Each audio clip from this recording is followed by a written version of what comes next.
Barely 100 days to the World Athletics Under-20 Championships in Nairobi, local organizing committee chairman Mike Rabah has reckoned that they are not leaving anything to chance to ensure a successful event from August 17 to the 22nd. Rabah said they are keen to host a memorable event devoid of adverse incidents resulting from the coronavirus pandemic. It's 100 days to the event today, and we're very excited that we're now counting down literally hours to hosting such an amazing event in this country. In terms of preparation, we've taken into account all the elements that we needed to put in place to ensure that all systems required to host an event of this magnitude have all been put in a space that are all in place.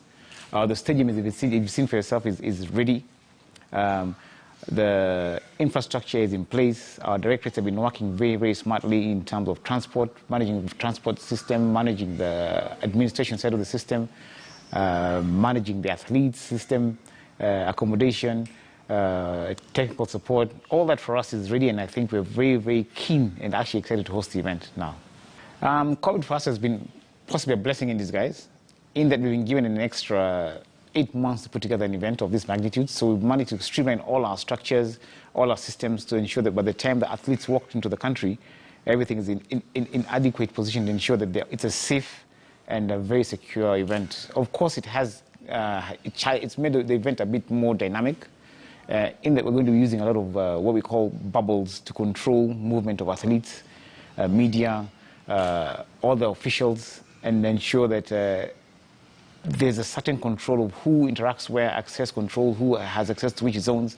Athletes isolated from everybody else, the public is isolated from everybody else. So I think COVID has its own challenges, but it also made us think and reorganize ourselves and be better planners.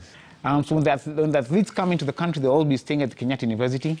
So the university that will act as a village, we're glad to say, has been hosting 15,000 students every day.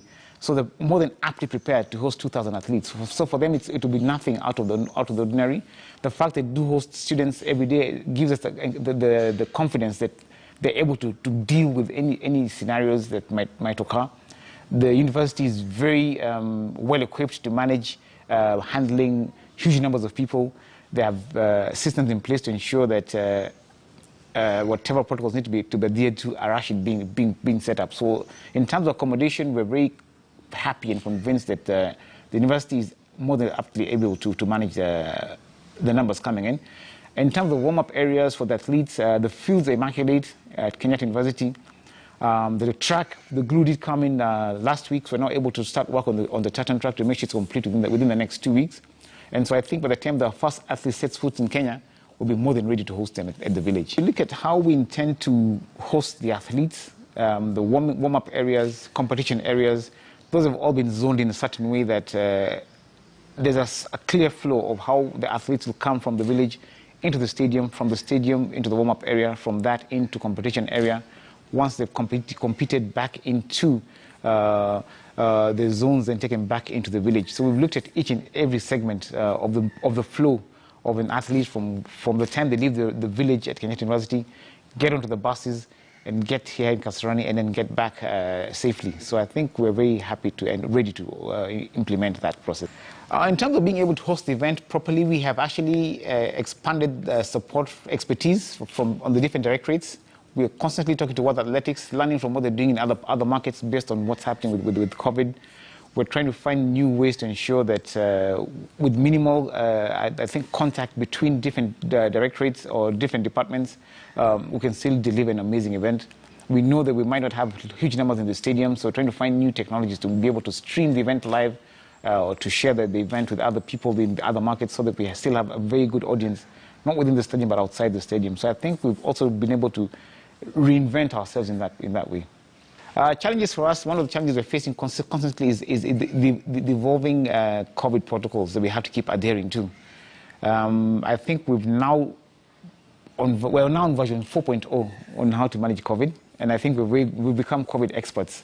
But I think for us, it's also an interesting challenge, but it's just how do you keep reinventing yourself and to ensure that even in the midst of a pandemic like this, we're still able to host safe and secure events for all the athletes and all the media partners and all the fans that want to engage with us. Yeah, I think just preceding our event, we have Safari Rally and the Olympic Games. Actually, Olympic Games come right before us.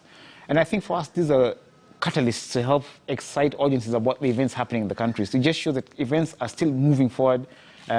Consumers and fans can still engage with athletes and enjoy competition.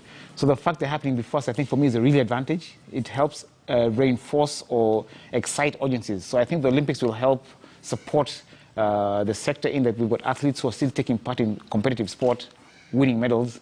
For the WRC, again, the fact we're hosting an event of that magnitude in this country just goes to show and encourage the rest of the world that Kenya is ready to host these kind of events.